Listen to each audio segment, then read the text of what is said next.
صاحب کی قیادت میں, چیف آرگنائزر مریم نواز شریف صاحبہ کی قیادت میں, پورے پاکستان میں سندھ سے آپ نے دیکھا ٹرین آئی, حیدرآباد سے ٹرین آئی, بلوچستان سے آئے لوگ, خیبر پختونخوا سے لوگ. تو اس وقت جو ایک وفاق کی جماعت نظر آ رہی ہے جس نے 21 اکتوبر کو لاہور آ کر یہ فیصلہ سنایا ہے کہ ان کا جو ووٹ ہے, ان کی جو سپورٹ ہے, وہ اللہ تعالیٰ کے فضل و کرم سے پاکستان مسلم لیگ نون اور محمد نواز شریف صاحب کے. اچھا میڈم یہ بتا دیں, میڈم یہ بتائیں کہ آپ نے میڈم مینار پاکستان کے اوپر بہت بڑا جلسہ ہوا, ٹھیک ہے, لوگوں نے دیکھا, بڑی اچھی بات ہے, لیکن نواز شریف صاحب نے وہاں پر صرف اپنے مسائل بتائے. لوگ تو منتظر تھے کہ وہ ان کے مسائل کے حوالے کو جو بتائیں گے. پہلی بات ہے ایسے تو نہ کریں کہ ٹھیک ہے, یہ تو نہ کریں, تعریف تو پورے دل سے کریں نا, ایک دفعہ پھر کریں. بہت اچھا تھا, مانتے ہیں, چلو ویری گڈ.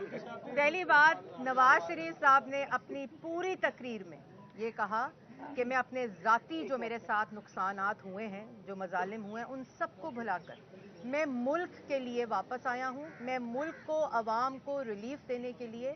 اور انہوں نے کہا کہ پھر انہوں نے 9 نکاتی ایجنڈا بتایا کہ ہم کس طرح براڈ کانٹورز, جو جلسے کی تقریر ہوتی ہے اس میں آپ اپنا پارٹی کا منشور مینیفیسٹو تو نہیں بیان کرتے, لیکن آپ ایک پورا براڈر اپنے پرائیورٹی ایریاز بتاتے ہیں, جو میاں صاحب نے بڑی تفصیل سے بتائے.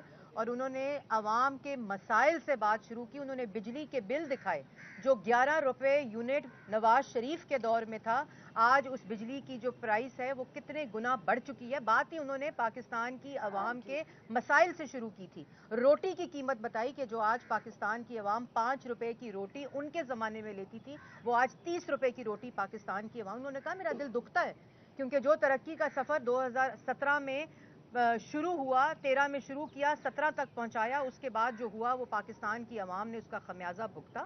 تو میرے خیال میں انہوں نے صرف پاکستان کی عوام کی بات کی, اور ہمارا پورا الیکشن مینیفیسٹو, تمام جو ہمارے ایریاز ہیں وہ صرف اور صرف پاکستان کی عوام کے مسائل سے جڑے ہوئے ہیں, اور انشاءاللہ ریلیف دیا تھا اور ایک دفعہ پھر دیں گے.